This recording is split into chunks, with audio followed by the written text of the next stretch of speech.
Bonjour, bienvenue dans Martin Bonheur. Aujourd'hui, on réalise ensemble un ossobuco, mais avec de la roussette. Allez, c'est parti.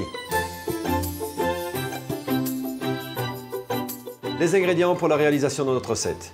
Ici, la roussette. Alors, tout le monde se demande un petit peu ce que c'est la recette. On y reviendra tout à l'heure.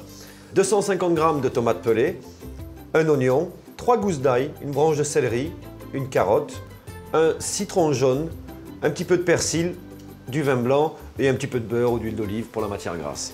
Alors la préparation est simple. Quand vous achetez la roussette, elle est déjà sous cette forme-là. Et qu'est-ce qu'on a vraiment hein? Une sorte de tronçon de grosse anguille.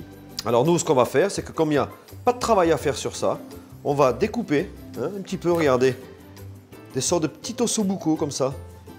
On va s'occuper de nos légumes, carottes, oignons et céleri. Alors là, on émince assez fin, hein, de façon à pouvoir les faire suer rapidement. On va mettre ici 3 belles cuillères à soupe d'huile d'olive et on peut déjà mettre les légumes, comme ça on a une idée un petit peu de la température du récipient de cuisson. Voilà. Et pendant ce temps, on va s'occuper de la grémolata. Alors la grémolata, c'est quoi? C'est du citron, du persil et de l'ail. Et ça sert finalement à terminer le plat juste avant de le servir. Je vais prendre uniquement les zestes de mon citron. Ici, je rajoute à l'ail et au persil. Je referme mon petit robot et je mixe.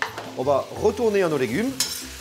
Et regardez, ils ont sué maintenant depuis une bonne dizaine de minutes. Hein. Il est temps maintenant de venir déglacer avec 20 centilitres de vin blanc. Voilà. On a maintenant une belle réduction depuis 5 minutes. Donc vous voyez, on a perdu quand même 50% du vin. On rajoute les tomates pelées.